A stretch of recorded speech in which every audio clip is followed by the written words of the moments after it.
ನಮಸ್ಕಾರ ವೀಕ್ಷಕರೇ, welcome to ನಮಸ್ತೆ ಇಂಡಿಯಾ ಕುಕಿಂಗ್ ಚಾನಲ್. ಇವತ್ತು ನಮ್ಮ ಚಾನಲ್ನಲ್ಲಿ ಹಣ್ಣುಳ್ಳಿಕಾಯಿ ಮಸಾಲೆ ಸಾರು ಮಾಡೋದು ಹೇಗೆ ಅನ್ನೋದನ್ನು ನೋಡೋಣ. ಅರ್ಧ ಕೆಜಿ ಹಣ್ಣುಳ್ಳಿಕಾಯನ್ನು ಸುಳಿದಿಟ್ಟಿದ್ದೀನಿ. ಒಂದು ಕಡಾಯಿನಲ್ಲಿ ಸ್ವಲ್ಪ ಎಣ್ಣೆ ಬಿಸಿ ಆದಮೇಲೆ ಒಂದು ಈರುಳ್ಳಿ, 6 ಹಸಿರು ಮೆಣಸಿನ್ಕಾಯಿ, ಒಂದು ಬೆಳ್ಳುಳ್ಳಿಗೆ ಸಮನಾಗಿ ಶುಂಠಿ, 10 ಗೋಡಂಬಿ, ಒಂದು ಚಿಕ್ಕ ತುಂಡು ಚಕ್ಕೆ, ಒಂದು ಏಲಕ್ಕಿ, ಕಾಳು ಮೆಣಸು 1 ಸ್ಪೂನ್, ಅರ್ಧ ಅನಾನಸ್ ಹೂವು, 10 ಲವಂಗ ಇದನ್ನೆಲ್ಲ ಒಟ್ಟಿಗೆ ಹಾಕಿ ಸ್ವಲ್ಪ ಬಾಡಿಸ್ಕೊಳ್ತಾ ಇದ್ದೀನಿ. ಕಟ್ ಮಾಡಿರುವ 1.5 ನಾಟಿ ಟೊಮೆಟೊವನ್ನು ಹಾಕಿ ಈರುಳ್ಳಿಯ ಬಣ್ಣ ಬದಲಾಗೋವರೆಗೂ ಬಾಡಿಸ್ಕೊಬೇಕು. ಇವಾಗ ಆಗಿದೆ, ಇದನ್ನು ತಣ್ಣಕ್ಕಾಗಕ್ಕಿಡ್ತಾ ಇದ್ದೀನಿ.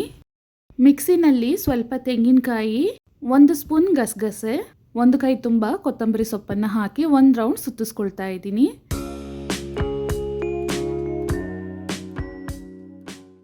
ಇದರಲ್ಲಿ ಹುರಿದು ತಣ್ಣಕ್ಕೆ ಮಾಡಿರುವ ಮಸಾಲೆಗಳನ್ನು ಹಾಕಿ ಸ್ವಲ್ಪ ರುಬ್ಕೊಂಡು 1 ಬಾರಿ ರುಬ್ಬಿ ಆದಮೇಲೆ ನೀರನ್ನು ಸೇರಿಸಿ ಇದನ್ನು ನುಣ್ಣಕ್ಕೆ ರುಬ್ಕೊಳ್ತಾ ಇದ್ದೀನಿ.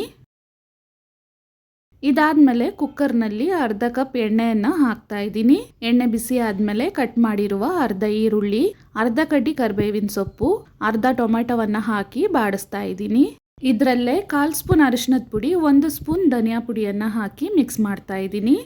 2 ಆಲೂಗಡ್ಡೆಯ ಸಿಪ್ಪೆಯನ್ನು ತೆಗೆದು ಈ ರೀತಿ ಕಟ್ ಮಾಡಿ ಹಾಕ್ತಾ ಇದ್ದೀನಿ. ನಿಮಗೆ ಆಲೂಗಡ್ಡೆ ಬೇಡ ಅಂದರೆ ಬರೀ ಕಾಳಿನಿಂದ ಮಾಡ್ಬೋದು. ಹಣ್ಣುಳ್ಳಿಕಾಯನ್ನು ತೊಳೆದು ಇದರಲ್ಲೇ ಹಾಕ್ತಾ ಇದ್ದೀನಿ. ರುಚಿಗೆ ತಕ್ಕಷ್ಟು ಕಲ್ಲುಪ್ಪನ್ನು ಹಾಕಿ 1 ಬಾರಿ ಚೆನ್ನಾಗಿ ಮಿಕ್ಸ್ ಮಾಡ್ತಾ ಇದ್ದೀನಿ.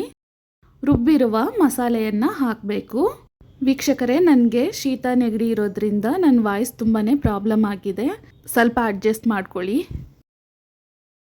ಮಸಾಲೆ ರುಬ್ಬಿರುವ ಜಾರ್ನಲ್ಲಿ ನೀರನ್ನು ಹಾಕಿ ಜಾಲಿಸಿ ಅದನ್ನು ಹಾಕ್ತಾ ಇದ್ದೀನಿ.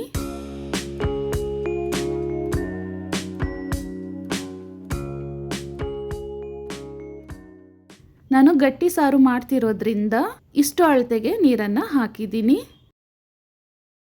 ಮುಚ್ಚಳವನ್ನು ಹಾಕಿ ವಿಜಿಲಿಟ್ಟು ಕಾಳನ್ನು ಸಾಫ್ಟಾಗಿ ಬೇಯಿಸ್ಕೊಬೇಕು. ನಾನು 5 ಲೀಟರ್ನ ಕುಕ್ಕರ್ನಲ್ಲಿ 4ರಿಂದ 5 ವಿಜಿಲಿಟ್ಟು ಕಾಳನ್ನು ಬೇಯಿಸ್ಕೊಂಡಿದ್ದೀನಿ. ನೀವು ನಿಮ್ಮ ಕುಕ್ಕರ್ನ ಕೆಪಾಸಿಟಿಗೆ ತಕ್ಕಂಗೆ ವಿಜಿಲಿಟ್ಟು ಬೇಯಿಸ್ಕೊಳ್ಳಿ. ವಿಜಿಲಾಗಿ ಇವಾಗ ತಣ್ಣಕ್ಕಾಗಿದೆ. ಸಾರನ್ನು 1 ಬಾರಿ ಚೆನ್ನಾಗಿ ಮಿಕ್ಸ್ ಮಾಡಬೇಕು.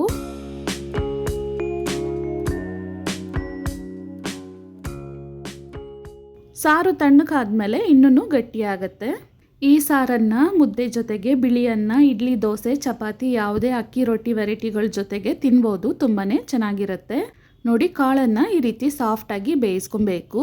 ವೀಕ್ಷಕರೇ, ಈ ವಿಡಿಯೋ ನಿಮಗೆ ಇಷ್ಟ ಆಗಿದ್ದರೆ ನಮ್ಮ ಚಾನಲನ್ನು ಲೈಕ್ ಮತ್ತು ಸಬ್ಸ್ಕ್ರೈಬ್ ಮಾಡಿ. ಧನ್ಯವಾದಗಳು.